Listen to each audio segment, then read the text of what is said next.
Nobody wanted to see the Kansas City Chiefs start doing this, so we're gonna be going through that and 5 other stories in today's video. So make sure to like this video, and if you want more Kansas City Chiefs news content like this, make sure to subscribe to the channel hitting that red button down below. The first story is 2 Chiefs players return to practice ahead of divisional round game versus Jaguars. The Chiefs welcomed a pair of offensive players back to practice on Tuesday. According to Herbie Tope of the Kansas City Star, the Chiefs designated running back Clyde Edwards-Helaire and tight end Jody Fortson for return. The team will now have 21 days to activate either player to the 53-man roster. Edwards-Helaire hasn't seen the field since November while dealing with a high ankle sprain. At the time of his injury, CEH was already seeing a reduced role on offense, with rookie Isaiah Pacheco and pass catcher Jerick McKinnon soaking up many of the RB snaps. Even if Edwards-Helaire is good to go for the rest of the playoffs, there's no guarantee that he'll be anything more than the third running back on the depth chart. The 2020 first-round pick has shown flashes during his brief career,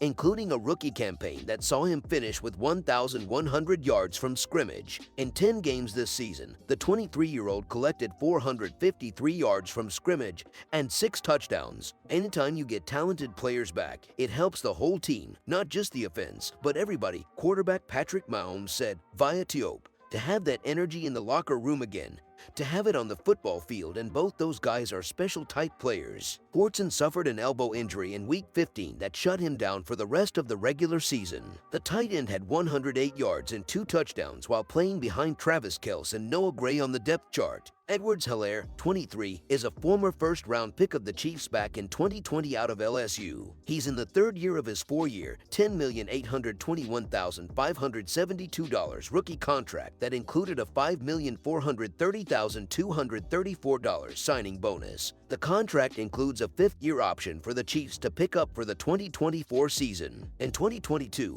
Edwards-Helaire has appeared in 10 games for the Chiefs and rushed for 302 yards on 71 carries and 3 touchdowns, adding 17 receptions on 23 targets for 157 yards and 3 more touchdowns. Fortson, 26, went undrafted out of Valdosta State back in 2019 before signing on with the Chiefs and making the 53-man roster. He then suffered a torn left Achilles during a game in October of 2021 against Washington. He re-signed as an exclusive rights free agent for the 2022 season.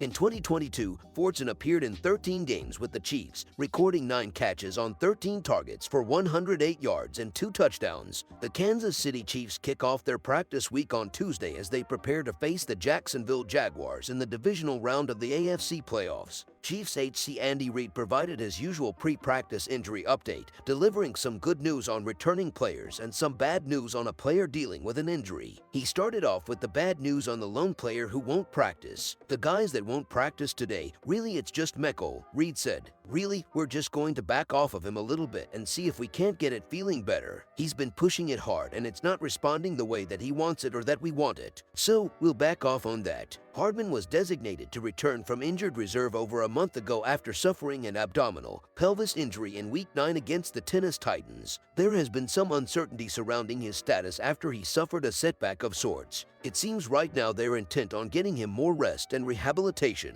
Yeah, he does and we do, Reid said. We just want to try and not take steps back. It's not that we've taken steps back, it's just that it's not getting where it needs to be, where he can go. My feeling is that if we just back off on it and let him rest a little bit here and do his rehab, he'll have a chance to get better. He doesn't want to and we don't want to put him out in a bad situation. It feels like a return to the field this season for Hardman would be a long shot, but at a minimum, it would require the Chiefs to advance in the playoffs. As for the good news, the team will have 2 players back at practice on Tuesday. Reid confirmed that both RB Clyde Edwards-Helaire and T. Jody Fortson had been designated to return from injured reserve. The other 2 I probably should mention to you as Clyde and Jody will practice, Reid said. So we're going to ease them back in and just see how they do. Try to get them back in the swing of things. Remember, both players will have a 21-day window from today, during which period they can be activated to the 53-man roster. Just because they've been designated to return doesn't mean they'll return this week or this season for that matter. Finally, it sounds like Frank Clark is set to practice after suffering a groin injury in Week 18. Yeah, he is, Reid said of Clark.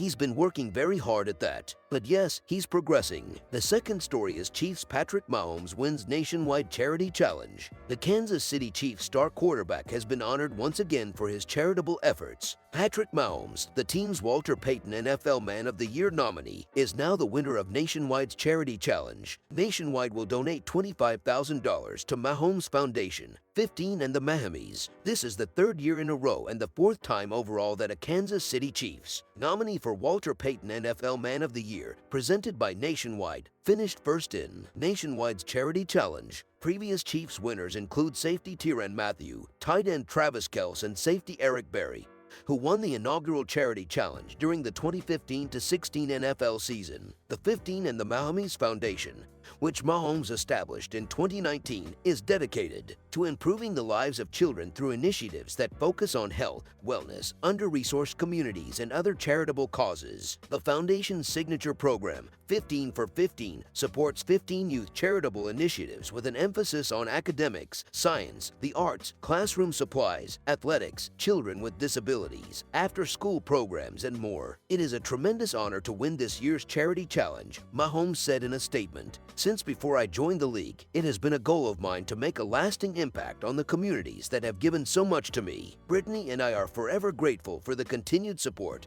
and passion that we receive from Chiefs Kingdom both on and off the field. Thank you to all of the incredible fans that voted for me for this honor and the continued support for our efforts with 15 and the Mahomes. Together, we are making a lasting impact on kids in underserved communities. Mahomes finished in front of Washington Commanders offensive tackle Charles Leno, who finished second in voting, while Buffalo Bills offensive tackle Deion Dawkins finished third. Nationwide will also contribute $10,000 to the charity of Leno's choice and $5,000 to Dawkins' designated beneficiary. The third story is Chiefs' Justin Reid says rising defensive confidence has led to more turnovers. The Kansas City Chiefs haven't been the best at creating turnovers on the defensive side of the ball this season. They had a few flashy plays early on, like Jalen Watson's 99-yard return against the Chargers in Week 2, but they mostly struggled early in the year. In the first 12 games of the season, the team had just 12 takeaways and constantly found themselves among the worst in the league at creating turnovers. In the latter half of the season,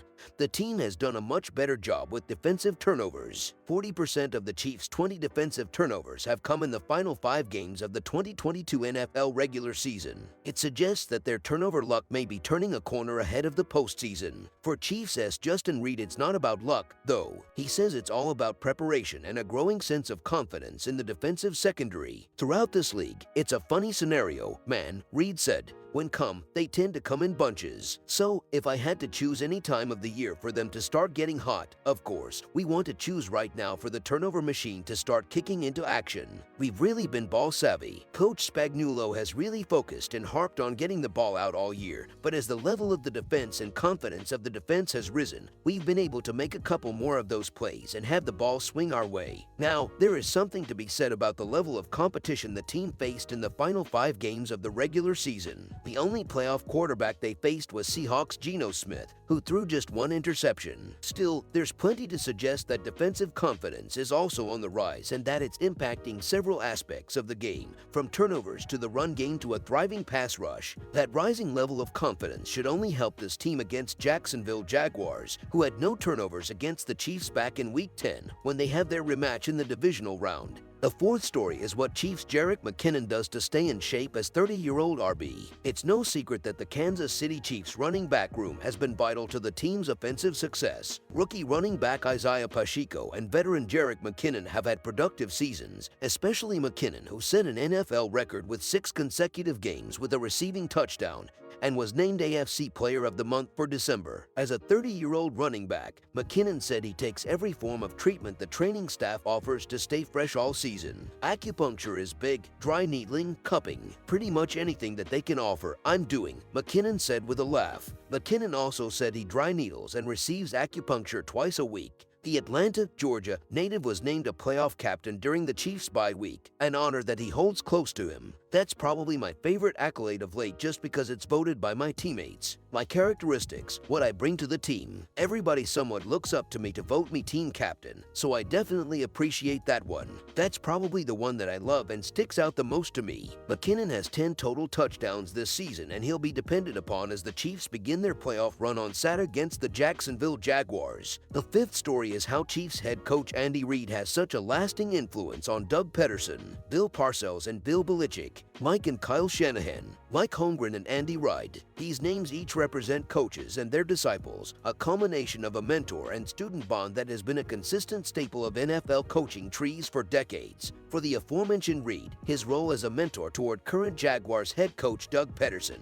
and the relationship they hold is one that will never be broken. Their journey began in the mid-92s when Pederson was a quarterback for the Packers and Reid an assistant coach on Mike Holmgren's staff. It did not stop there. Reid kickstarted Pederson's coaching career, with Pederson serving as an assistant on his Eagles staff for 3 years before becoming the Chiefs' offensive coordinator after Reid became their head coach. For the two, their relationship has remained firm for nearly 3 decades. When I first went to Green Bay in 1995 until now, how many years is that? That's a lot of years, Pederson said. That's 28 years, almost 30 years. So that's 30 years of my professional life that I've been influenced by him. So that's why it always comes back to him. More than half. I'll be 55 in 2 weeks. Through their bond, Pederson learned a great deal about offensive play calling and what it took to be a successful coach on the NFL stage. Even now, the two still talk throughout the course of the season, with Pederson taking every chance he can get at picking his former mentor's brain. We talk during the season.